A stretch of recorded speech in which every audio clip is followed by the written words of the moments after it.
America ने Iran के कच्चे तेल को लेकर तमाम तरह के प्रतिबंध लगाए हुए हैं और ये कई सालों से लागू हैं। इसका उद्देश्य दरअसल ईरानी तेल के लिए भुगतान को व्यवहारिक रूप से असंभव बनाना है। लेकिन अमेरिका के बैन वाले हथकंडों के बावजूद चीन ईरान के क्रूड ऑयल का सबसे बड़ा खरीदार बना हुआ है। ड्रैगन ने प्रतिबंधों के बाद भी एक ऐसा फॉर्मूला निकाला है जिससे वो बिना रोक टोक के अरबों डॉलर मूल्य की कच्चे तेल की खरीद जारी रखे हुए है। रिपोर्ट्स के मुताबिक साल 2015 में ईरान ने JCPOA नामक परमाणु समझौते पर हस्ताक्षर किए थे और इसके बाद अमेरिका ने कुछ समय के लिए ईरान पर लागू प्रतिबंधों को हटाया था। लेकिन डोनाल्ड ट्रंप के पहले कार्यकाल में इस समझौते से अमेरिका बाहर निकल गया और ईरान के तेल निर्यात पर फिर से कड़े प्रतिबंध लगा दिए गए जो अब तक लागू हैं। इस बीच चीन लगातार ईरान से कच्चे तेल का आयात कर रहा है और इस आपूर्ति के लिए खास चाल का सहारा भी ले रहा है, जिसके चलते अमेरिका भी सिर्फ देखता रह जाता है। दरअसल चीन अमेरिकी प्रतिबंधों के चलते इस तेल का आयात इनडायरेक्ट रूट्स के जरिए करता है। अगर आंकड़ों पर गौर करें तो ड्रैगन तकरीबन 10 लाख बैरल प्रतिदिन ईरानी तेल इंपोर्ट करता है और रिपोर्ट्स की माने तो चीन इस तेल को मलेशिया, ओमान जैसे देशों से आए तेल के साथ जोड़कर दिखाता है ताकि अमेरिकी बैन से बचा जा सके। वॉल स्ट्रीट जर्नल के एक आर्टिकल में भी चीन के इस खेल के बारे में विस्तार से बताया गया है। इसमें आपको बताएं कि मामले से जुड़े अधिकारियों का हवाला देते हुए कहा गया है कि बीजिंग एक खास व्यवस्था अपनाता है जिसके तहत वो ईरानी कच्चे तेल की अदला बदली चीन द्वारा निर्मित इंफ्रास्ट्रक्चर से कर देता है, जिससे वैश्विक बैंकिंग प्रणाली पर प्रतिबंधों का असर नहीं पड़ता।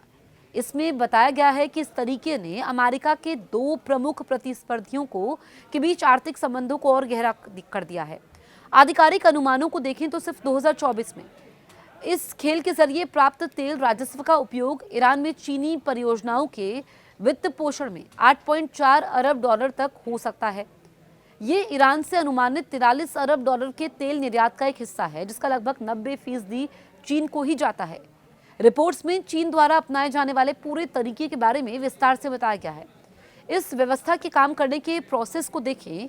इस सिस्टम में 2 चीनी संस्थाएं शामिल हैं। इनमें पहली सिनोश्योर है जो एक सरकारी स्वामित्व वाली export and credit insurance company है। दूसरी चुक्सिन जो कि फाइनेंशियल मीडिएटर का काम करती है, लेकिन ये किसी भी आधिकारिक लिस्ट में शामिल नहीं है। दरअसल ईरान का कच्चा तेल एक चीनी खरीदार को बेचा जाता है जो आमतौर पर सरकारी स्वामित्व वाले जोहाई झेनरोंग से संबंध व्यापारी होता है।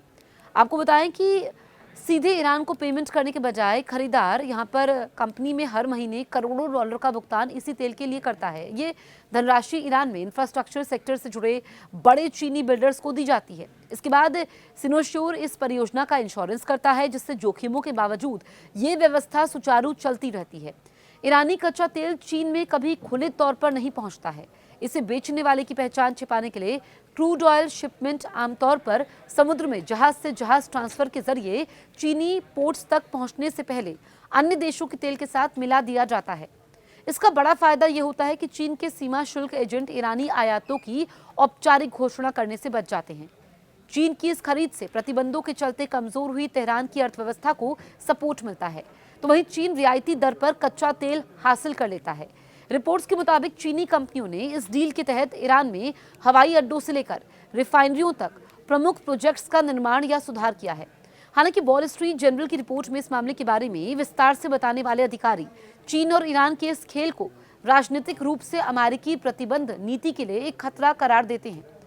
वॉशिंगटन ने अब तक ईरान से जुड़ी छोटी चीनी कंपनियों और व्यक्तियों को निशाना बनाया है, लेकिन बीजिंग के साथ तनाव बढ़ने के मद्देनजर सिनोश्योर जैसी बड़ी सरकारी कंपनियों को ब्लैकलिस्ट में डालने से परहेज किया है।